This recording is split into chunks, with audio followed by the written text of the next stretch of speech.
যখন জন্ম হয় তখন ফট করে সেই বাচ্চাটা কেঁদে ওঠে। তাহলে আপনি বুঝুন ফট করে সে প্রাণটা পায় কোথায়। বায়ুটাই হচ্ছে আমাদের প্রাণ। এই বায়ুই আমাদের প্রাণ দান করে এবং এই বায়ু যখন আমরা মৃত্যু ঘটে বায়ুর সঙ্গেই মিলিয়ে যায়। এটা একটু খুব সহজ ব্যাপার। এইবার এই আত্মার 7টা গুণ আর 7টা যে অবগুণ আছে সেগুলো সম্বন্ধে আমরা একটুখানি জেনে নিই ভালো করে। তাই এটা আমাকে একটুখানি দেখে বলতে হবে, নাহলে ভুল হয়ে যাবে। আত্মার এই 7টা গুণ হচ্ছে জ্ঞান, বিশুদ্ধতা, প্রেম, আনন্দ, সুখ, শান্তি ও শক্তি। এবার প্রত্যেকটার আলাদা কী কী বিশেষত্ব আছে। প্রথমেই জ্ঞান। জ্ঞান বলতে বোঝায় কোনো কিছুর সম্বন্ধে শুরু থেকে শেষ পর্যন্ত সম্পূর্ণ জানা, সেটাকে জ্ঞান বলা হয়েছে। যে কোনো ব্যাপারে, মানে কোনো একটা বিশেষ ব্যাপার নেই, মানে আপনি যে কোনো একটা ব্যাপারকে একদম শুরু থেকে একদম শেষ পর্যন্ত পুরোটা জেনে নিলেন, ওটা হচ্ছে আপনার জ্ঞান। এরপরে হচ্ছে বিশুদ্ধতা। বিশুদ্ধতার মধ্যে বিশেষ একটা কথা আছে। এটা কিসের বিশুদ্ধতা বলেছে? এই বিশুদ্ধতা বলেছে মনের বিশুদ্ধতা। দেখুন, আমরা যখন ভগবানের নাম করি বা যাই করি, সাংসারিক একটা চিন্তা থেকে যায়, কিংবা কারো মনে কোনো দুঃখ আছে সেই চিন্তা এসে যায়। নানান রকমভাবে আমরা সাংসারিক চিন্তার মধ্যে ঢুকে পড়ি, কোনো বাজে চিন্তার মধ্যে ঢুকে পড়ি। এই চিন্তাটাকে পরিষ্কার করতে হয়। যেমন আপনার ড্রেনে ময়লা হলে আপনি পরিষ্কার করলে আবার সেটা পরিষ্কার হয়ে যায় এবং তারপরে সুন্দর করে সেই জল যায়। ঠিক তেমনই আমাদের এই মনকে পরিষ্কার করতে গেলে পরে আমাদেরকে গোবিন্দর নাম করতে হবে, এবং গোবিন্দর নাম করতে করতেই এই মন পরিষ্কার হবে। এটাকেই বলেছে বিশুদ্ধতা। 3 নম্বর হচ্ছে প্রেম। প্রেম এটা কোন প্রেমের কথা বলেছে? সমস্ত জীব জগতে যা আছে সব কিছুকেই একদম অন্তর থেকে ভালোবাসা। যেই হোক, একটা গাছকে আপনি অন্তর থেকে ভালোবাসতে পারেন, কোনো বাড়িকে অন্তর থেকে ভালোবাসতে পারেন, কোনো গাছকে অন্তর থেকে ভালোবাসতে পারেন, কোনো প্রাণীকে একদম অন্তর থেকে ভালোবাসতে পারেন, এবং তাকে একদম মন প্রাণ দিয়ে ভালোবাসা। যে কোনো জিনিস বলেছে, পুরো বিশ্ব জগতের যে কোনো জিনিসকে মন প্রাণ দিয়ে ভালোবাসা, এইটাকেই প্রেম বলেছে। স্বামী বিবেকানন্দ বলেছে না, জীবে প্রেম করে যেই জন সেই জন সেবিছে ঈশ্বর। জীবের প্রেম, এইখানে জীবের প্রেম বলতে সমস্ত কিছুকেই প্রেম করার কথা বলা হয়েছে। এটাই হচ্ছে মেন প্রেম। অন্য কিছু আবার ভাববেন না আপনারা। 4 নম্বর হচ্ছে আনন্দ। এটা কিসের আনন্দ? আমরা দেখুন, এই পঞ্চ ইন্দ্রিয়র বশবর্তী। এই পঞ্চ ইন্দ্রিয় আমাদেরকে কিন্তু বশ করে রেখেছে, কিন্তু আমাদের কর্তব্য হচ্ছে এই পঞ্চেন্দ্রিয়কে আমরাই বশ করতে যদি পারি, তবে তার মধ্যে একটা আনন্দ আছে। কিন্তু সেখানে আমরা সহজেই ঢুকতে পারছি না, কারণ পঞ্চেন্দ্রিয়ের বশেই আমরা রয়েছি। আমাদের চোখ কোনো খারাপ জিনিস দেখলে আটকে থাকে, খারাপ জিনিস শুনলেও কান আটকে থাকে। আমরা ফট করে মুখ দিয়ে একটা বাজে কথা বলে দিই, আমাদের আটকায় না।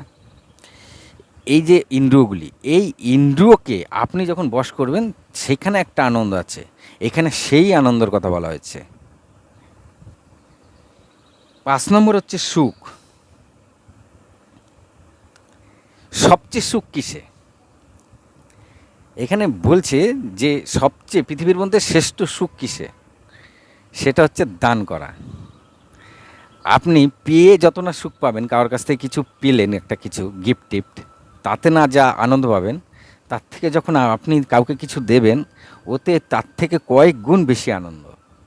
এবং তার থেকেও বেশি আনন্দ যদি কোনো অভুক্ত প্রাণীকে আপনি কিছু খাবার দেন। এই ভোজন করানো, অভুক্ত প্রাণীকে আপনি ভোজন করাবেন, ভোজন করানোর পরে আপনার মন খুব তৃপ্তি পাবে। কোনো কিছু পেলেন আপনি, খুব ভালো জিনিস, আপনার প্রিয় জিনিস আপনি পেলেন, সেইটা যে আনন্দ, তার থেকে একটা অভুক্ত প্রাণীকে খাওয়ানো অনেক বেশি আনন্দের। এটাকেই সবচেয়ে বেশি সুখ বলা হয়েছে। এটা কিন্তু প্রাণের 7টা গুণের কথা বলছি, 5 নম্বর বললাম, 6 নম্বর গুণ শান্তি। শান্তি কিসে শান্তি বলেছে? আপনি থাকলেন, ভালো কাজকর্ম করলেন, আরামে খাওয়া দাওয়া করলেন, বাড়িতে কোনো ঝুট ঝামেলা নাই, শান্তিতে থাকলেন। এইখানে কিন্তু সেই শান্তির কথা বলেনি। এইখানে শান্তিটা কি সুন্দর বলেছে শুনুন, সবাইকে সব সময় আনন্দে রাখা। যে কোনো ব্যক্তি হোক, প্রাণী হোক, তাকে যখন আপনি আনন্দে রাখবেন এবং সবসময় তাকে আনন্দে রাখবেন, এইখানে ওই শান্তির কথা বলা হয়েছে। এখানে কোনো একজনের শান্তির কথা বলা হয়নি বা নিজের কোনো শান্তির কথা বলা হয়নি। এখানে বলেছে সবাইকে আনন্দ প্রদান করবেন, তাতেই সবচেয়ে বড় শান্তি। 7 নম্বর গুণ শক্তি। শক্তি কোথা থেকে আসবে? আপনার শক্তি পাবেন কোথা থেকে? তা আত্মার এই সপ্তম যে গুণের কথা বলেছে শক্তি, এই শক্তিটা আসবে যে 6টা আমি গুণের কথা বললাম। এই 6টা গুণ যখন আপনার মধ্যে সম্পূর্ণরূপে বিরাজ করবে, তখন আপনার এক অলৌকিক শক্তি শরীরের মধ্যে উৎপন্ন হবে। এই শক্তিকে গোবিন্দ কাজে লাগাতে বলেছে। তার 7 নম্বর হচ্ছে শক্তি। এই শক্তি আসবে ওই আগে যে 6টা গুণ বললাম, এই 6টা গুণ যখন আপনার মধ্যে আসবে থাকবে, তখনই শক্তি অটোমেটিকভাবে আপনার শরীরের মধ্যে প্রবেশ করবে। এইবার যে 7টা গুণ হয়ে গেলে, এবার 7টা অবগুণ আছে। 7টা অবগুণ কী কী? 7টা গুণ হলো কাম, বুঝতেই পাচ্ছেন, ক্রোধ, অহংকার, অলস, হিংসা, বিদ্বেষ ও মায়া। এইগুলি হচ্ছে আত্মার 7টা অবগুণ। আত্মা যদি এই 7টা অবগুণ নিয়ে থাকে, এই আত্মা কিন্তু যে ব্যক্তি মারা যাবে তার শরীর থেকে বেরিয়ে আবার অন্য যে ব্যক্তির শরীরে যাবে, সেই ব্যক্তিকে ওই অবগুণের মধ্যেই ঠেলবে। আত্মা যদি একবার অবগুণের দিকে ঝুঁকে যায়, যে ব্যক্তির শরীরেই যাক সেই আত্মা, তাকে খালি অবগুণের দিকেই ঠেলবে। এটা আত্মার নিয়ম। আর আত্মা যদি গুণের দিকে যেতে থাকে, তাহলে পরবর্তী যে দেহ নেবে, সেই দেহকে সে গুণের দিকেই নিয়ে যাবে। এটা আত্মার একটা গুণ।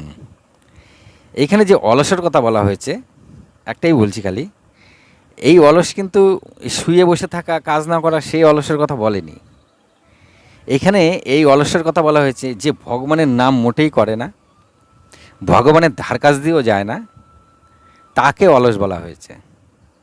দেখুন, অ্যাকচুয়ালি অলসের কিন্তু ডেফিনেশন একেবারে আলাদা। অলসের যে ডেফিনেশন রয়েছে, সেখানে আমরা কিন্তু সাধারণত জানি যে কাজকর্ম করে না, শুয়ে বসে থাকে, সেই অলস।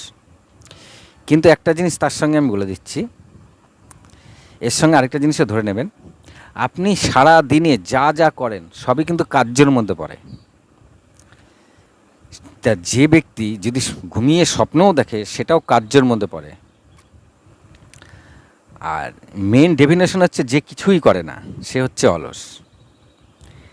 তাহলে কিছুই শুয়ে থাকা মানে অলস না, কিন্তু শুয়ে থেকে যদি আপনি মনে মনে কোনো কিছু ক্যালকুলেশন করছেন, পরে সেই সিস্টেমে বুদ্ধি পাকাচ্ছেন আর কি, পরে সেই সিস্টেমে আপনি চলবেন, এবং এই বুদ্ধি আপনি 1 ঘন্টা ধরে শুয়ে শুয়ে পাকালেন, ভালো জিনিস, খারাপ জিনিস হতে পারে।